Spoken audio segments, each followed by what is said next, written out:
Dr. Jose Chameleon amwana mulenzi Yosefu Mayanja olunaku olwaleero ennaku z'omwezi 16 omwezi ogwa Desemba omwaka 2024 nga yakagenda maaso n'okuba nti amala ennaku nga ziizo mu ddwaliro wali e Nakasero we bagenda maaso n'okuba nga bamuweera ekitanda embeera y'obulamu bwe ng'eri kutaasulewo taasiibewo.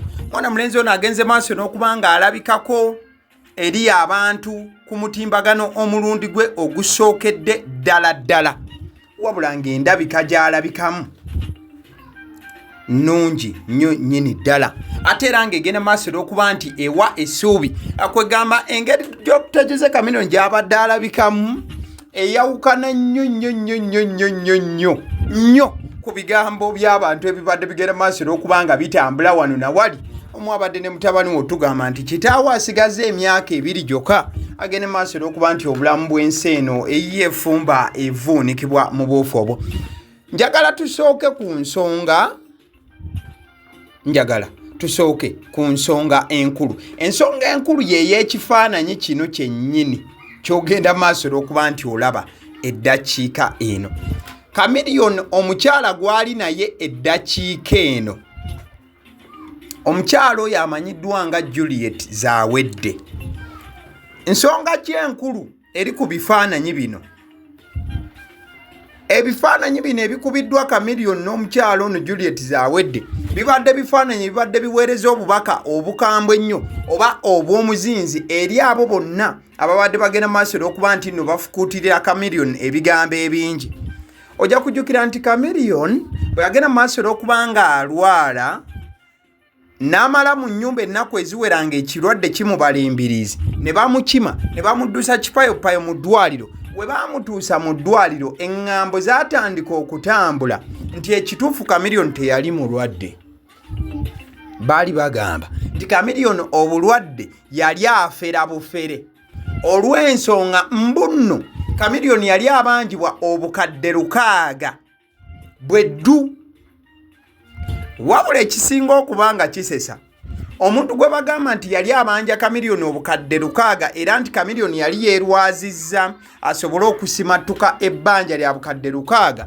Omukyala gwe baali bagamba nti yali awoze Chameleon obukadde 600 ye Juliet Zawedde. Ate olunaku olwaleero Juliet Zawedde yennyini agenze maaso n'okuba nga agenda mu ddwaliro n'asisinkana Chameleon. Kati ekibuuzo ne kibeera nti abo baali boogera ebigambo byonna nti Chameleon yeerwazizza olw'okudduka ebbanja eryamuweebwa omukyalo ono bagenda kuddawa ababiri bano ke basisinkanye, ekiraga nti ebigambo ebyo byonna byagenda maaso n'okuba nga byogerebwa byali bya kifere, byali bya bulimba. Chameleon teyeerwaza ebyaddala omusajja abadde mulwadde.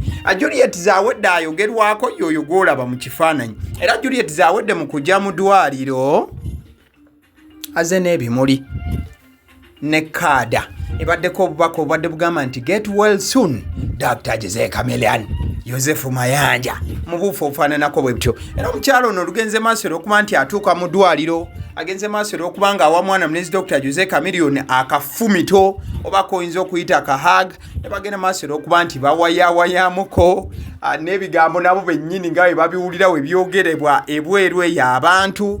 Era omukyalo ono Juliet Zawedde avuddewo ng'omutima gwe mugumu anti mwana mulenzi Dr. Jose Chameleon agenze asimattuka ewali denja oba ewali obuzibu. Agenze maaso n'okuba nti avaawoko embeera y'obulamu etandise okuba ng'esuumuukamuko. Era mu nnaku ezitali zaawala singa Mukama aba amutaddeko akasubi twandigenda maaso n'okuba nga tulaba Dr. Jose Chameleon ng'agenze maaso n'okuba nga akomawo gye tuli. Wabula ate era mukadde ke kamu ebifaananyi bino bigenze maaso n'okuba nga bifuluma abandi batandise okuba nga babigeraageranya ne babiteeka mu line y'olunaku His Excellency Bobi Wine lwe yajja okukyalira Chameleon mu ddwaliro.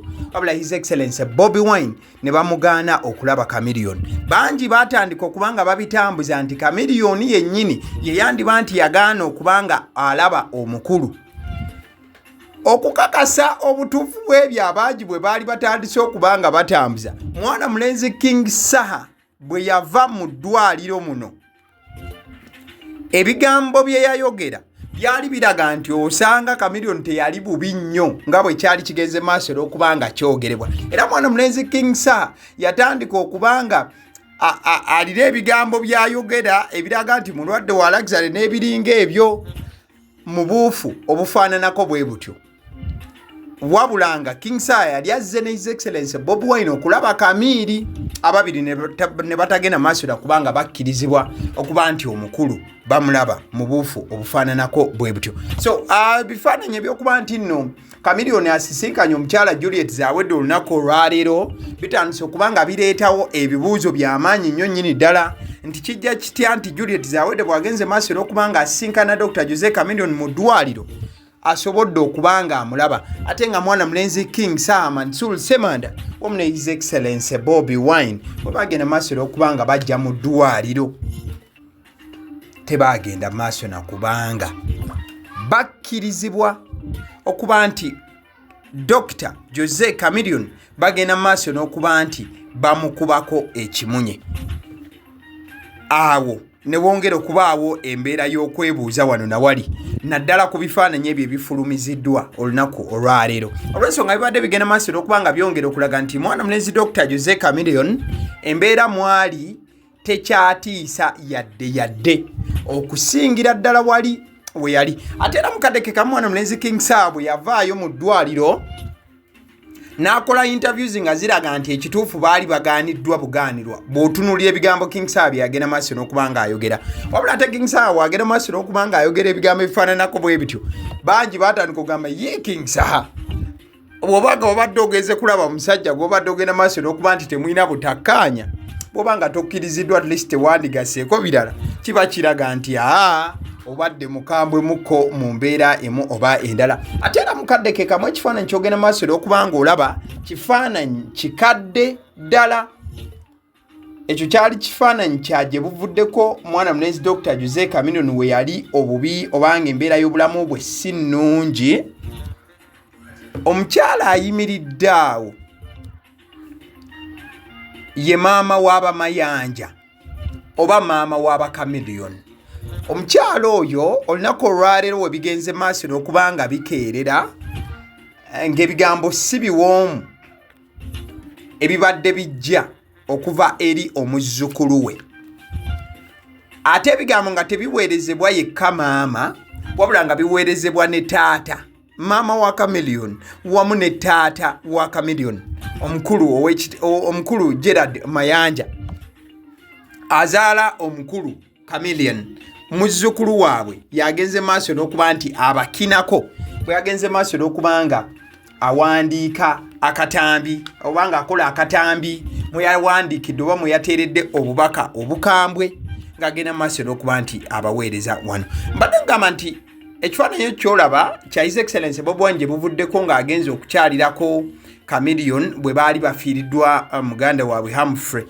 Wabula bangi bongera okuba nti bakuba tooki mu kyokuba nti His Excellency Bobi Wine teyakkirizibwa kulaba Chameleon ng'ate Chameleon y'omu tewaayita kabanga ng'agenze maaso n'okubanga akuuta ebbaluwa n'agiweereza mu kivvulu kya Lord Fred Sebatta mucho ng'ayozaayoza Bigi eyali ategese ekivvulu ekyo n'okuweereza obubaka eri Lord Fred Sebatta.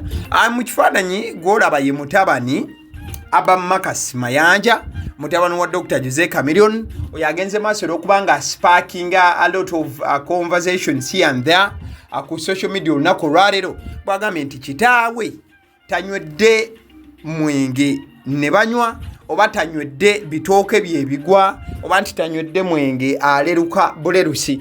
Bwagenze maaso n'okugamba nti bannayuganda musaanye mugende maaso n'okubanga muvaayo musitukiremu mugende maaso n'okubanga muyamba kitaawe naddala mu mbeera ey'obulamu gyalimu. Nagamba nti mugende maaso n'okubanga kitaawe mu buli we mumulaba mumujjukiza nti alina famire alekeraawo okubeera ng'anywa omwenge olw'ensonga gugenda kubanga gumutuusa oba gumukomyayo. Era ng'abasawo baamuwa ebbanga lya myaka 2 gyokka singa anaasigala ng'akyakola ebikolwa ebyo ebyamuleetedde okuba nti atwalibwa mu ddwaliro ebya alcohol addiction wadde ng'agamba nti alina obusungu eri kitaawe. Aba agamba nti wadde alina obusungu eri kitaawe naye asobola okuba nga amuwewuliramuko olw'ensonga akimanyi nti kitaawe musajja waalinnya nnyo, ebimu bisobola okuba nti bimusukkako the likes of anxiety at times, n'agenda mu maaso okuba nga anywamuko, wabula obuzibu bugenda mu maaso okuba nga buva mu kuba nti anywa n'asukka we yandikomye. Abasiddi omusunsuzi ly'eddoboozi eriri emabega w'omuzindaalo. Agaliwo gwe mukutu kwoli mukwano gwange, genda maaso okuba nti vidiyo eno ogimpeera ka like oba like nga vidiyo eno mu buufu obumu ate era obulala mukwano gwange. Mwebale nnyo ata subscribinganga asimanyi kiki ky'oba ogenda maaso n'okuba nga olinda. Genda maaso okuba nga osubscribinga ku mukutu guno, information ojja gifuna mu budde ate nga tegenze maaso era kubanga egatibwamu ebifuta nga bweri bwe tugireeta. Thank you.